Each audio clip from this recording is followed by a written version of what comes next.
The water quality in Lowell, Ohio remains an issue for its residents. In the small town of Lowell, the public water system has been reported to have exceedingly high levels of both iron and manganese. Officials say that both are very toxic when consumed in large quantities. According to the Ohio EPA, iron level in water should be below 0.3 milligrams per liter, and the Lowell water most recently measured in at 0.576 milligrams. Manganese levels should be below 0.05 milligrams per liter and were measured to be a whopping 1.04. A clear issue can be seen. Consuming manganese is very bad for your health, and when using it for laundry, it can stain clothing. High iron quantities in water can lead to a myriad of health problems, including diabetes, hemochromatosis, and nausea. Let's talk with a local to hear more about this. We've had bad water for years now. Nobody seems to care. When the water runs out of the spout, it's a brown, muddy color, and I can't wash any of my white sheets or clothes because if I do, they get stained with that brown water color. There's nothing we can do about it. Boiling the water doesn't do anything either, it just stays brown. This has to be addressed and fixed. Wow, that sounds awful. And those reports just keep coming. Even the mayor of Lowell, Stephen Weber, has reported brown water. Officials have said that the high levels of manganese and iron being reported are deadly. So what are they going to do about it? Said that the city is working on constructing a new water plant and trying to put in new water lines. However, the new system will involve the filter backwash to be discharged into the Muskingum River. Ultimately, this would degrade the water quality of the river and lead to many potential environmental issues. Located in watershed 0504-0004, Lowell, along with about 20% of Ohio, gets its water from the Muskingum, making it the largest contained watershed in Ohio. Allowing toxic contaminants to flow into the river will lower water quality for people all over Ohio. This not only harms humans, but harms organisms in the ecosystem as well.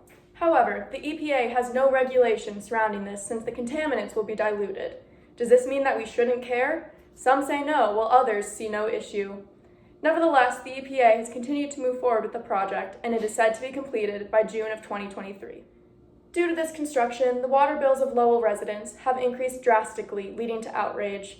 However, Weber states that the reasoning behind this increase is in order to fund the multi-million-dollar water treatment plant being constructed.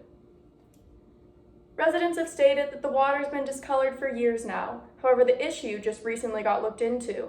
Now residents must wait over a year for their water to be considered safe to drink, and their water bills have been raised. This poses a lot of questions surrounding the way water scarcity can disproportionately affect low-income residents. While the rich are able to move or buy safe bottled water, the poor residents must deal with the unhealthy water. Now we have a water scientist, Dr. Agua, to talk a bit more about this with us. I think it's outrageous that the citizens must pay for their clean water. Clean water should be a basic human right, and this is just another example of low-income households being negatively affected by unsanitary water. Not only this, but the new plan will lower water quality of the Muskingum River, which will only lead to more issues for the community. I think that a better solution can and should be found. Thank you for that insight, Dr. Agua. A virtual information session was held by the Ohio EPA on February 3rd in order to discuss the permit that needs to be passed that will allow the water treatment plant to discharge water into the Muskingum River. The Ohio EPA states that technical, social, economic, and environmental aspects of the project will be taken into account. No information surrounding the session was released. However, since the project was approved, it can clearly be seen that the environmental aspects of this project were not heavily considered as this plan has continued to move forwards. We will check back with more information regarding the situation in Lowell as we receive it. Now to Julia with traffic.